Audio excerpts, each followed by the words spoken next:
allows them to show growth exponentially. Unlike linear growth, which increases steadily, exponential growth is about rapid growth. For exampling, a doubling size every 6 months. On a graph, linear growth is a straight line, whereas exponential growth curves upwards. Here's a stunning example comparing Hyatt hotels with Airbnb.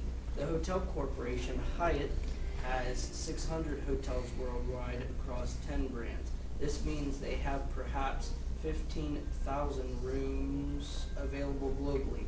They have 95,000 employees. At the time of writing, the corporation has a worth of $8.07 billion. Airbnb, a website for people to list, find, and rent lodging. It was over 1,500,000 listings Nice. in 34,000 cities and 190 countries. The company has less than 2,000 employees, and at the time of writing, the company has a worth of $13 billion. Furthermore, growth at Hyatt will be relatively slow, expensive, and linear. It's a company based on bricks. In contrast, growth at Airbnb will be rapid, inexpensive, and exponential. It's a company based on clicks.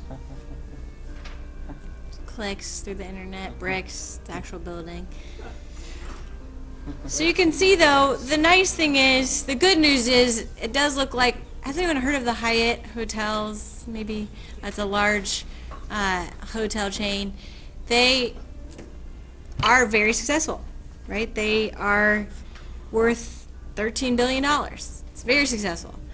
But their growth is linear. So it's just not as quick. No, they're worth $807 billion. Airbnb is $13 billion. Man, thank you so much. I was just looking to see who was paying attention. You win. What? So 8.0, they're only worth 8.07 billion, and the much younger Airbnb is already worth $13 billion.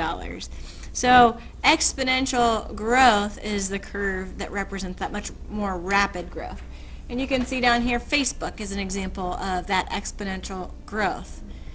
Back in 2007, they were just bringing in peanuts at about $153 million. It's a lot of money. It's a lot of money, but it looks very small because of the scale, so you have to pay close attention. However, following this exponential growth in 2015, can anybody read that number? That's like 17 bill. You are correct. 17 billion, because this is in millions. $17,928,000,000 is the worth of the value or the revenue that Facebook is bringing in. A lot of cheddar. It's a lot of money. Mark Zuckerberg is a wealthy man. All right. Well, he's got to lose on He's a that. lizard person. Moving on to example 2. We have, what is the graph of y equals 2 to the x? We'll take a step back and put it into terms where we can simply graph these types of functions. Before we do that, though, why is it valuable to represent our real-life situations with a graph? Why would it be valuable to represent? Because it shows whether it's going up or down, like your revenue is like increasing or decreasing. Yes. And like how you're growing as a company. It shows like the logistics of the numbers and stuff like that. Very good. And also what you can expect for the future, right? Yeah. Because although we don't have the 2016-17 data on this graph, we could expect that it would continue to move in this direction, and then we can account for growth of business means needing to add employees, needing various other elements of maintaining a successful business. So representing real-life situations with graphs and functions is important. So let's go ahead and make a table. That's step 1 for this function, x values and y values. Use a little bit of the context clues here. What x values might you want to choose?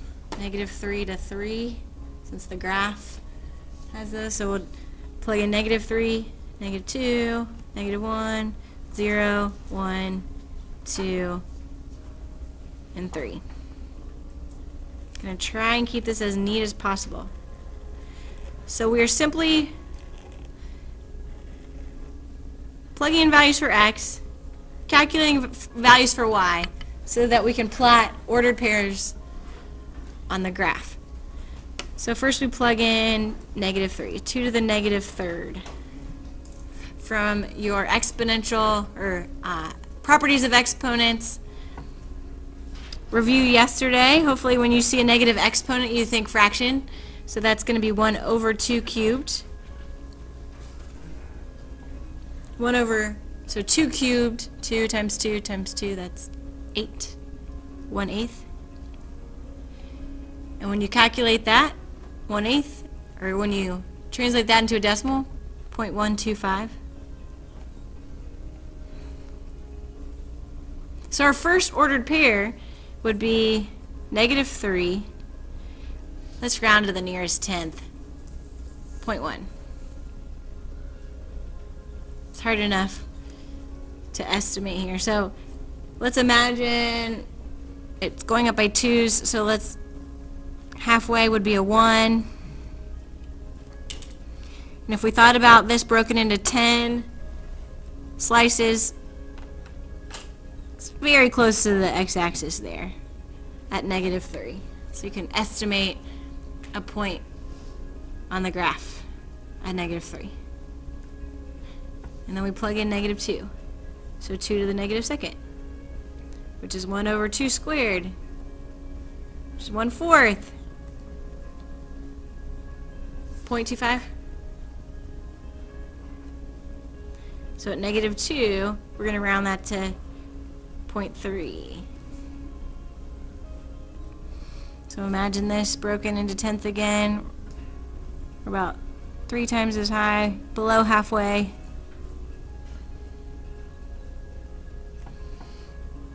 Plug in -1, 2 to the -1st, which is just 1/2, or 0.5. So now we're halfway there. Move slowly at first. Plug in 0. When we have an exponent of 0, the answer is always the same. Any value to the 0 power is 1. Good. So at 0, we get 1. I forgot. At -1, we are at 0.5. Plug in a 1, so 2 to the 1st, we're at 2.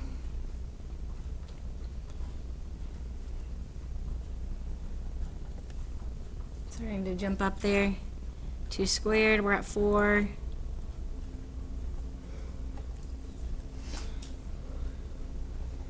And plugging in 3, now we're at 8. So 3, 8.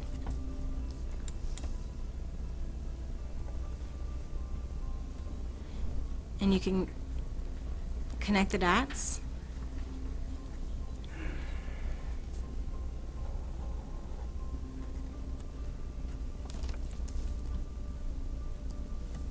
So now you have your exponential function. I think we're just not as used to plugging in values for x when x is in the exponent, so I think it's worthwhile to take some time to do that together.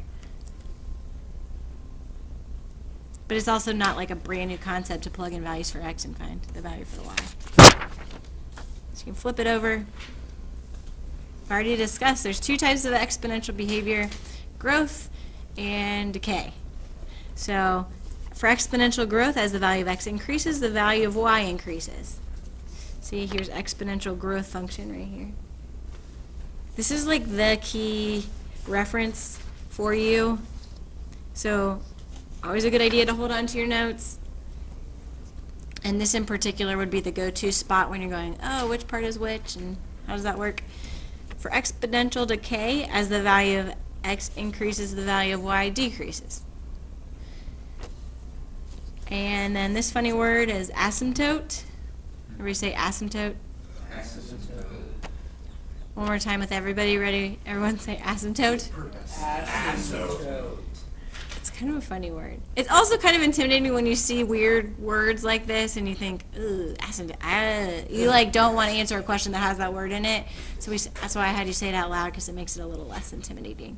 So an asymptote is just a line that a graph approaches as x or y increases in absolute value. So in this case, you see this x-axis, our exponential function just gets closer and closer and it never really hits that line. So in general, for the function y equals ab to the x, that is the format of our parent function for exponential graphs. If a is greater than 0 and b is greater than 1, so this is the key right here. You see a is greater than 0 in both growth and decay. If b is greater than 1, that's this value right here that's attached to the exponent. The function represents exponential growth right here. That's the big money right there. If b is between 0 and 1, so it's a fraction, 1/2, 1/3, or a decimal, 0.25, the function is exponential decay when we have b between 0 and 1. In either case, the y-intercept is a, comma, or is 0, comma a. So the ordered pair, this a value, this thing in front, that's where your graph hits the y-axis. So just by looking at that function, you can picture the graph. Okay, it's growth or it's decay. Okay, this is where it hits the y-axis, and you can make a quick sketch of that. The domain, this is beautiful. The domain is all real numbers, just like a parabola or a linear function. And the asymptote, please fix the u should be a y. I introduce a new word and then I spell it wrong the second time it's on there, so sorry. Can you fix that? Change the u to a y. The asymptote is y equals 0, or the x-axis. And for these exponential functions that we're looking at, the range is y is greater than 0. This kind of takes the fun out of figuring out the range and the domain. It's always the same. Sorry. Sorry to take that fun away from you. So here's an example where we'll reference these new key concepts. Y equals 12 times the quantity 9500ths to the x power. So I'm just going to go ahead and identify it. A is 12. B is 9500ths. I'm determining if it's growth or decay. Is it growth or decay? For that, I look at the b value, right? Decay. Since the b value is between 0 and 1. And the y-intercept, 0, comma, a value, 12. You may also see that written as, for the y-intercept, you might just see that written as 12. So that's how you'll write it on Math Excel. You'll get a chance to work on that in a minute. They ask you just to enter an rational number or integer for the y-intercept rather than the ordered pair. It means the same thing. So I want you to go ahead and try B through D.